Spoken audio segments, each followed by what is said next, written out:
Because I want him to start to look at dogs and then instantly start looking at me going, where's my reward, where's my reward? So dogs become fun. So no longer does he have to look at a dog, get himself stressed and worked up and feel the need to get stressed. He can now look at a dog, looking, yes, looking away. So every time he sees a dog, it now becomes fun. So I'm changing his whole emotional response to dogs. So let's see how he feels about this. Fred?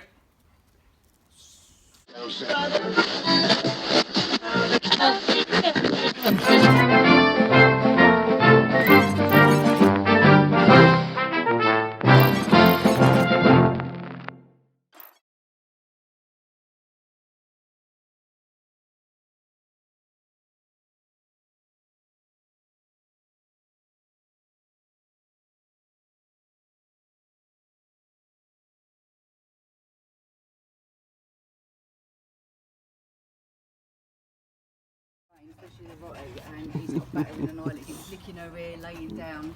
So obviously, like, you know, there's no fight. But no, the problem is we get lumped into the same category as these dog whisperers, which is absolutely rubbish, just because we use certain tools. But the difference is, when I see dogs that are working with these dog whisperer dog trainers that have literally just watched something on television and all they do is jab the dog in the side, they don't get this. Look, I've got the lead with one finger. I didn't get that at all. He walked down the road. And he Look, just got. I'm not forcing him to do anything. I've got all of his attention. All I've got in my hand is a lead on one finger, and he's actively looking at me. He's searching for direction. All right, and I understand why he wanted to bite your last dog trainer. If the dog trainer was just jabbing him in the side every time he reacted to a dog, but wasn't showing him that there's a different way of behaving, he's just gonna get frustrated. It is. You have to look at it from a human being standpoint. Like I said, you're my assistant, right? If you do something wrong and I scream at you and I don't tell you what you've done wrong and I don't show you how to do it any other way and I keep screaming at you every time you do something wrong, what's going to happen is you're going to be on edge the whole time because you don't know what you've done wrong, you don't know how to fix this problem, and you're just anticipating I'm going to scream at you. And it's the same with dogs. If I just correct the shit out of the dog every time it reacts and I don't teach him that there's a better way of behaving, he's going to get stressed, he's going to get frustrated, and like you said, he'll go one or two ways. The dog will shut down, or the dog will get frustrated and bite the handler. We don't like getting bit by dogs, do we? Do we? So what we do is we show you both ways. So we're going to get Fred out, who he hasn't met yet. You want to take the phone? You take the phone. Let's go over here once that car's gone. I'll probably stand against the sun. So I'm just going to see how it feels about Fred. So you want to stand on the other side of the road with Fred? Yeah. So first of all, if he does react, we're going to have to snap him out of it. So you've seen Fred. Sit. Looking. Sit. Looking. Looking. Looking. Sit. Just stay there, sit. Sit. Oh my God. Yeah. Because I waited for him to give me some sort of calming signal. I'm staring at Fred. Yes. Looks at Fred, looks at me. Right? Okay. What I want to teach him, if he reacts, I need to correct him just to calm him down, right? Yes. I want him to look at a dog and go, actually, looking at you is a lot better. It's called rewarding calming signals. Right? Move back and forth for Fred. Please, Fred. Yes. So now we're turning it into a game. Looks at the dog, looks at me. Looks at the dog, looks at me.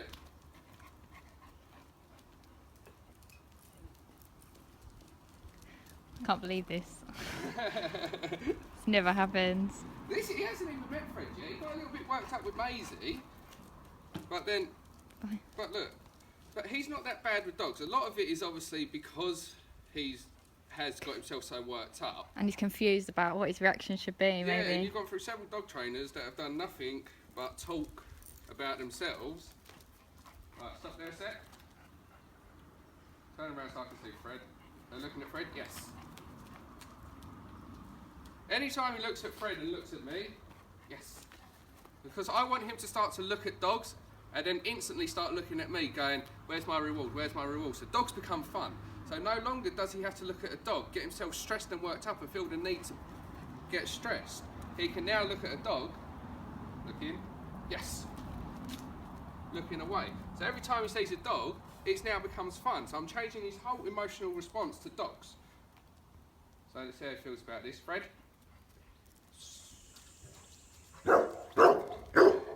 Yes. Okay. So of course he's got a little bit stressed when Fred started to bark. Yes. Because he's used to dogs then coming after him Yeah. and having him by the neck when dogs bark. Sit. Sit.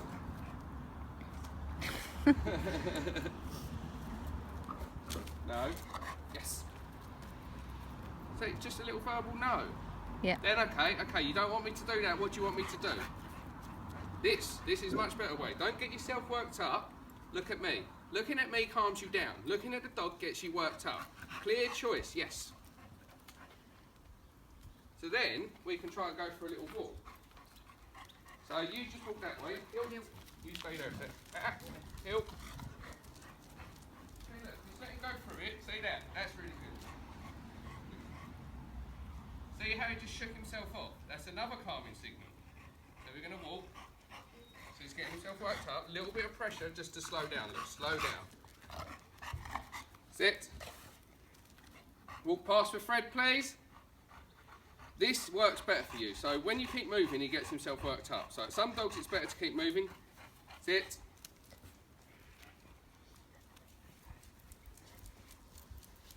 Sit. Some dogs it's better to keep moving with because they can get themselves so worked up. Other dogs it's better just to stop and compose yourself.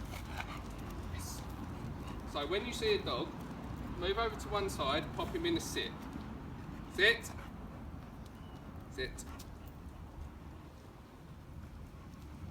Good. Sit.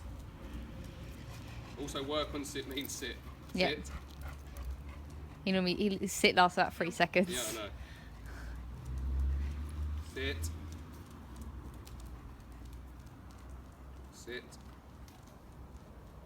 So when you see a dog, pull over to one side, pop him in a sit. If he looks at the dog and reacts, just pop him, sit. Good. Just pop him back into a sit. If he looks at the dog, looks at the floor, looks at you, looks at sit. Good. Anything other than freaking out, start rewarding that. Sit. See, look, Fred's walking back and forth. With him, he gets more worked up if you keep moving because he's fixating on the dog. Yeah. So in order to snap him out of it, I'm going to have to give him a correction harsher than what I want to do. When I can easily just pop him into a sit and then instantly he starts to calm down. So on a walk, and I see a dog coming towards me, just move to one side, get in sit, wait till them to pass. Because, yeah. Look, so you keep walking off until you get to roughly where your car is. So the dog's passed, I say, good, then we simply go, hill, and just move on. That way, stress free. So watch what happens, do come this way. You can have a treat for that. You can have a treat for that, because that was awesome. Have a big daddy one. Yeah, so let him tell you the story. What does he want to do? If you feel him getting himself worked up, quickly pop him into a sit. Yeah. Get his focus off of the dog. So if he starts looking and gets him sits up, a little bit of pressure, popping him back into a sit. Tell him no. Repeat sit.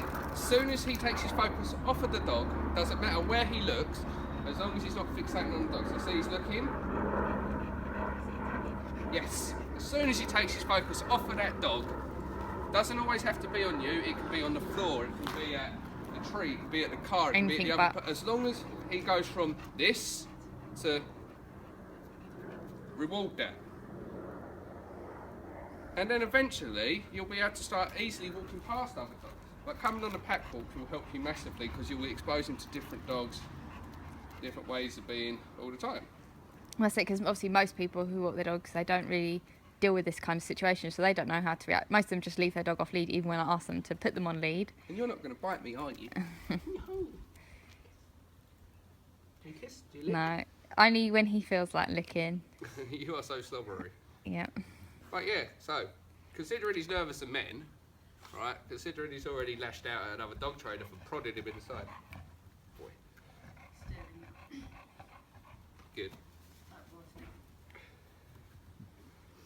But again, I can still reward that. He's got something that's worked up a little bit. So I recognised that and removed that. Just go and pop Fred back.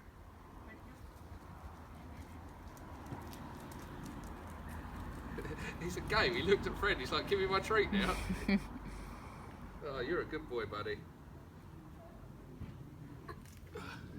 But, yeah.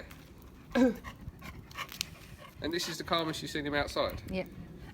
You know how he was when he started to get woke up when he was walking that way? They're both, yeah. That's what he normally is like 24/7. Well, the head collar, obviously, when I first started walking him, when we saw Maisie, right, as soon as he saw his dog, his natural response was to start flailing around like he's on the end, like a fish on the end of a fishing rod. Right, and instantly, it just reminded me of a dog that has tried to get a head collar off. He normally does that and then does this with his paws on his face. Because he knows he can get out of it as well. So straight away, remove the head collar. There's no need for him to have a head collar on. Right? I don't like head collars at all. I understand why people use them. But I'm yet to see a dog that actively loves the head collar. And if anything, if he's uncomfortable during that time... Squishes his eye. Right, it squishes his eyes. That's only going to add to his frustration. Hey, buddy.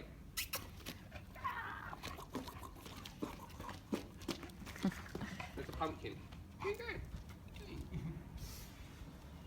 So it's about a balanced approach. Yes, I'm going to correct you if you're doing something wrong, but I'm not going to be harsh about it. I'm not going to scream at you. I'm not going to string you up in the air. I'm not going to jab you in the side. But when you offer me something, a calming signal, I'm going to start to really reinforce that to teach you that there is a better way of being. But you have to create the negative as well, because there has to be a negative association to doing something negative, because that is the only way to remove a negative behaviour, is to create negative associations to it. But you also need to teach him that there's a better way of being. Purely positive reinforcement just does half of it. So it teaches him that there's a better way of being in hopes that that's the way that's the behaviour he's going to offer you. But there's always going to come a time when your positive reinforcement isn't enough. The dog's come out of nowhere, you've run out of treats, you're over threshold, and if you haven't created some sort of negative association to that negative behaviour, there's nothing to stop him from doing it. Okay, so we do create negative associations to a negative behaviour. In this sense, when he reacts, I apply a little bit of pressure. As soon as he stops, the pressure's relaxed, and as soon as he gives me a calming signal, then we start to reinforce it.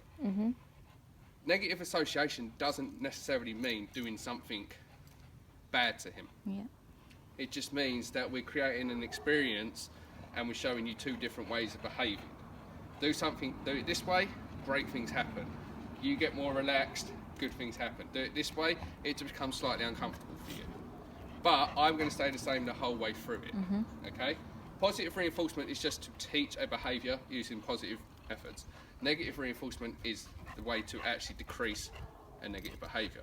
You can't decrease a negative behaviour by using positive reinforcement. All positive reinforcement does is add a behaviour. So that's what we've done. We've added a behaviour. When you see a dog, sit. Don't fixate on the dog, good things happen. React, apply a little bit of pressure, pop you back into a sit. Wait, then good things start to happen. But the reality is the only way to stop something negative is to create a negative association to it. It's the same as you. If you went out to dinner and you had a negative experience, do you think you're going to go back there again? Whereas if you go there and have a positive experience, you're more likely to go back again. Okay? Okay. So he's stubborn dog, doesn't like it. Also doesn't like people who do. He obviously likes to do. You just lure him on. You make bed effortless to begin with. Okay? You go to bed, lure him on, when the paws are on. Eye contact, fixing eye contact, everything. Yeah, I mean, we've always from puppy taught him eye contact. See, to me, don't say gently. He's biting your fingers off, telling everything because he wants the food. I like that. I'd much rather go with that than tell him no, gently, nicely, because I don't want to kill him right now. Right? If he bites my fingers off, all I have to do is just imagine he's a horse, hold my hand out. And like it's implied, bed means bed, sit means sit, down means down. Until you use one of your markers that releases them, then there's no need for the word stay. Yeah. We're not forcing behaviours, we're capturing it. So I just teach you the motion of going into your bed.